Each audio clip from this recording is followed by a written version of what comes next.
Over here in the UK, we have the term doing a Ratner, ascertaining to millionaire jewellery store owner Gerald Ratner, who joked at an event that everything he sold was crap. His comment instantly lost £500 million from the company, with every store in the country shutting down within the next 6 months. The world's most expensive joke. Now, suicidal statements aren't just exclusive to the world of jewellery. Oh no! The video game industry has also had its fair share of statements that have doomed many a console. Surprisingly, none of which have ever fallen out of the cake-hole of problematic Pete. So, this episode, we take a look at these asinine assertions, these simple-minded statements, and these deranged declarations. As I say. But, hello you. I'm Guru Larry, and I welcome you to Fact Hunt. 5 idiotic quotes that instantly destroyed a console.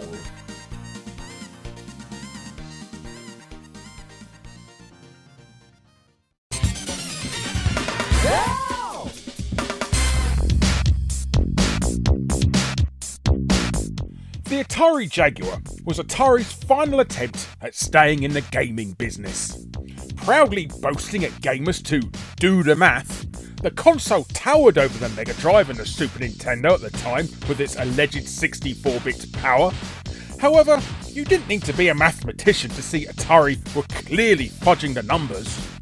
In truth, for a machine that claimed to be 64-bit, it was barely able to keep up with its 16-bit counterparts, and the Jaguar was laughable when compared to the imminently upcoming Sega Saturn and Sony PlayStation. Retailers thought the system was a waste of time, the public thought the machine was a joke, and the gaming media thought the Jaguar was dead in the water. Luckily, the House of Tramiel were fully aware of the mounting resentment towards their machine, so they hatched a cunning plan. They sent Atari CEO Sam Tramiel to give an interview with Edge Magazine's American cousin, Next Generation. Armed with only a pair of badly fitting trousers and a vomit-inducing yellow tie, Sam went to work in dealing with a giant backlash towards the Jaguar. And, as you could probably guess from its inclusion in this video, the entire interview was a complete and utter dumpster fire. However, I'm going to get a bit Inception-y here and present you with a top 5 stupid things said within a list video about top 5 stupid things being said. In at 5th place, during an interview where Sam is desperately trying to sell people on the Atari Jaguar at a time everyone already thinks the console is absurd, Sam tells the magazine that the Jaguar 2 is only 2 years away. No point buying this console, we're dumping it for a better one in a few months' time. In at number 4 is Sam claiming that almost 100% of all Commodore 64 owners bought the floppy disk drive. And it's that completely made up fact which is the basis of their amazing sales projection for the Jaguar CD add-on. Number 3, and we have a right corker of an entry. Sam says that if Sony tries to sell the PlayStation hardware cheap, Atari will sue. Even though in the same interview, Sam admits that Atari also sell the Jaguar for less than cost and makes its money selling games. Rules for thee, but not for me. The second place quote from this interview is one that'll blow your mind. And remember, this is the CEO of Atari during the Jaguar era saying this. I don't think Nintendo is known as a great hardware company. When have they ever come out with great technology? Seriously, Sam? And at number 1, during the interview where Sam is trying his hardest to make the Jaguar look good, he says that the PlayStation is actually more powerful. Well, if that doesn't sell you on a Jaguar, I don't know what will. So, in conclusion, we come out of this fascinating insight with there's 0 point buying the Jaguar now, as a better model is already on the horizon. Facts pulled out of Sam's arse equal great sales for add-ons. Atari are massive hypocrites when it comes to sales tactics. Sam has never seen a Nintendo system in his life, and that rival systems are vastly superior to anything Atari can hope to output in general.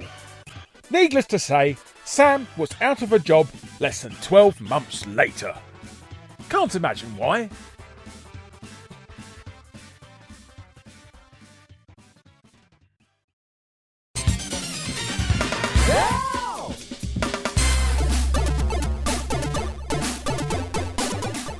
Fact Hunt viewers outside of the UK, or under the age of about 30, may have never heard of the Amstrad GX4000 console.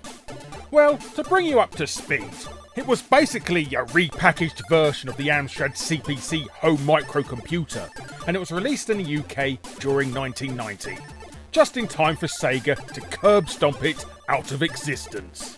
But even if it hadn't been released during Sega's sudden explosion of popularity in the UK, who in their right mind was going to buy this thing?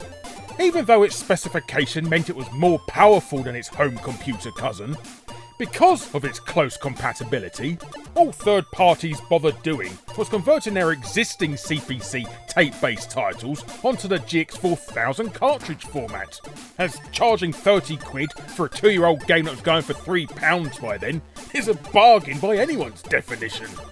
And guess who wanted to buy a console whose entire library is just more expensive versions of games they could already buy for pocket change? No one. Outside of the few Alan Sugar fanboys who had escaped from the mental institution long enough for their carers to realise they were missing, no one was going to buy what was essentially a gimped CPC with overpriced games. The 80s home microcomputers were really showing their age by this time and had been outclassed by 16-bit offerings from the Atari ST and the Commodore Amiga.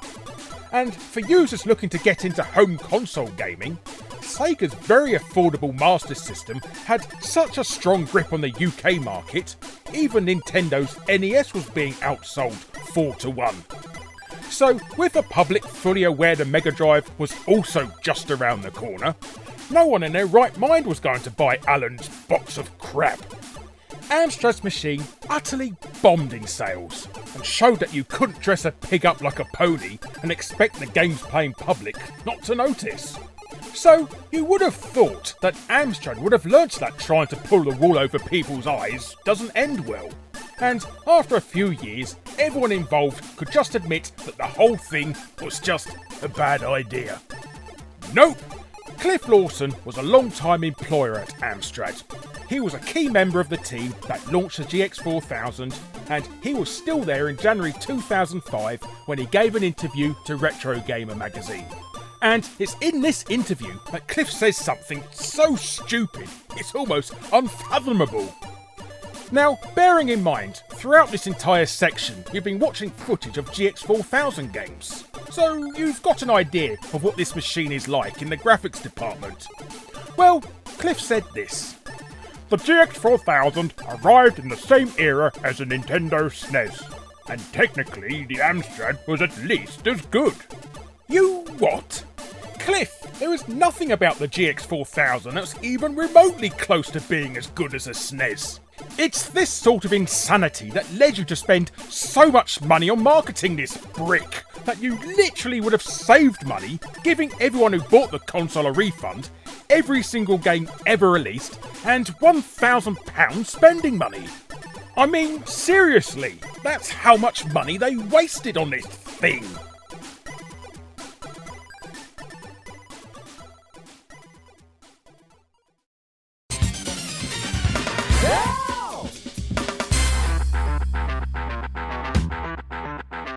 Back in 1995, Microsoft were purely focused on money. Sorry, I mean Windows for PC.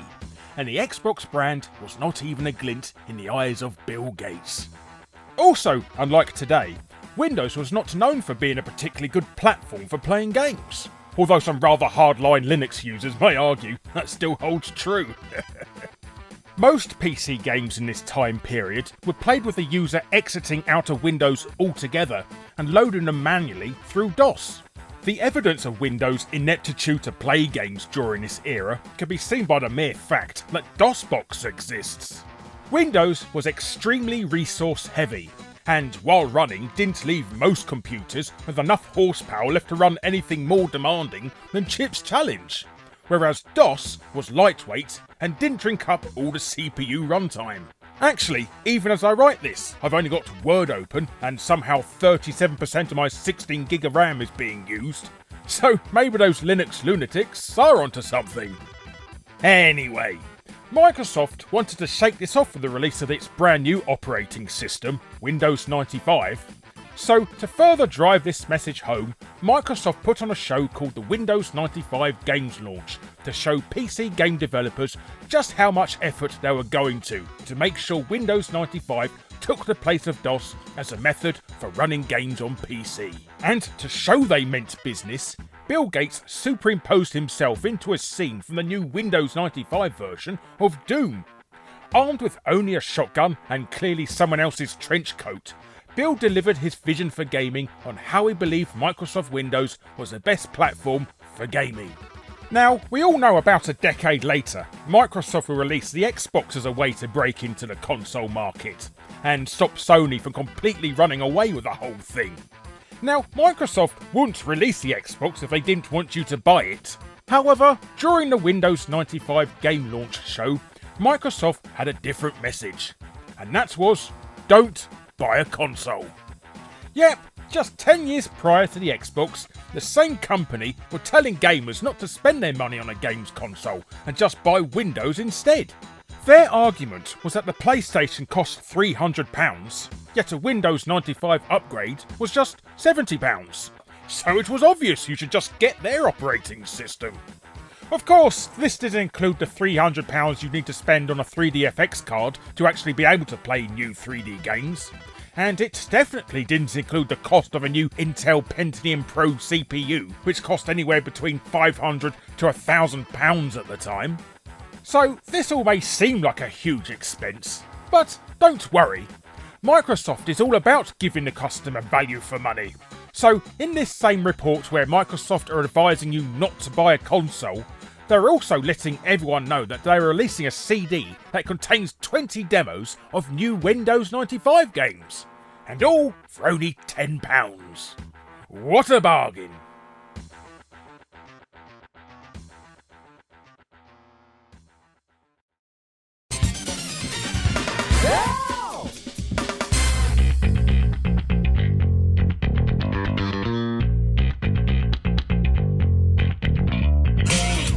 There were a lot of things Sega could have done better with a Saturn.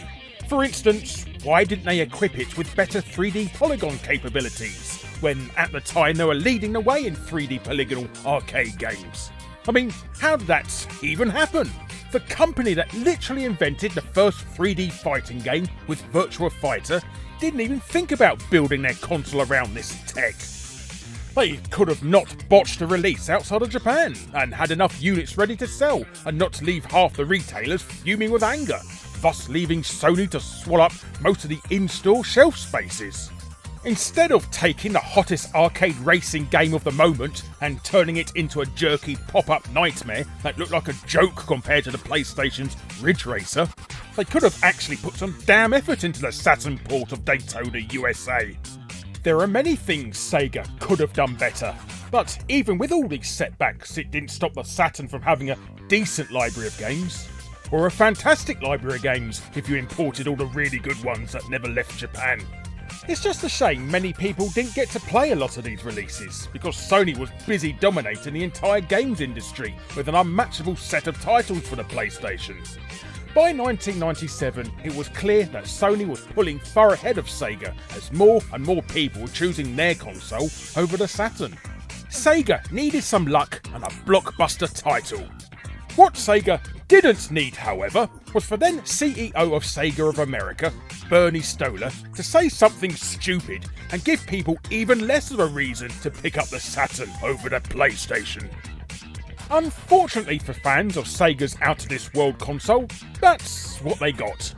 When questioned about the Saturn's role in the current marketplace, Bonkers Bernie told a magazine that Saturn is not our future.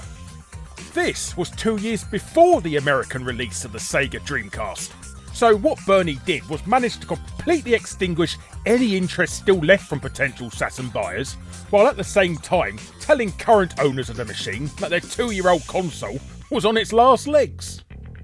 Normally, I'd end this section by making a joke about Bernie, but as he passed away recently, I'll leave it alone. Rest in peace, Bernie. I hope you did find out what Streets of Rage was in the end.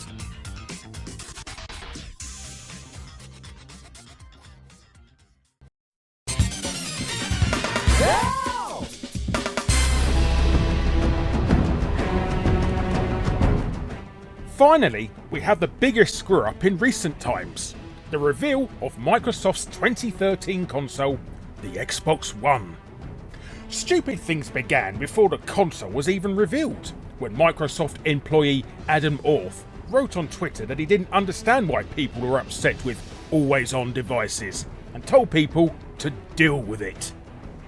But maybe Microsoft could have got away with an always-on console in 2013, much in the same way they have gotten away with a metric ton of DRM on the Xbox Series X today, had it not been for the utter disaster that was the Xbox One reveal showcase. First of all, the console looked like it was ready to take on the world of VHS. Phil Spencer came on stage wearing a watch on each wrist. They proudly told everyone the console had 5 billion transistors, even though that means absolutely nothing to anyone, and a new Kinect was paraded around like it was the best thing since sliced bread. However, the biggest innovation for the console was being able to watch The Price is Right on it. And instead of showing any games, they just displayed what the dog would look like in the next Call of Duty game. The pushback from the gaming public was immediate, and in the days and weeks that followed, Microsoft was hit with a deluge of questions about the always-on requirements of the console. Seeing as the machine needed to connect to the internet at least once every 24 hours, many people with unreliable or non-existent internet connections were concerned. One gaming journalist took these concerns straight to the head of Xbox, the man who looks like a used car salesman, Don Matrick. When pressed on the subject of what people should do if they don't have good enough internet to connect every 24 hours, Don gave some sage advice to gamers. Buy an Xbox 360 instead. That's right, don't buy our console, buy our old one instead. But gamers didn't buy 360s. Instead, they bought PlayStation 4s, and then Don left Microsoft to put his expert gaming marketing brain to work at Zynga, the mobile game studio behind such monumental titles like Toy Blast, World of Candy, and Words with Friends 2. Thankfully, Phil Spencer took off one of his watches and has been spending his way back the popularity ever since.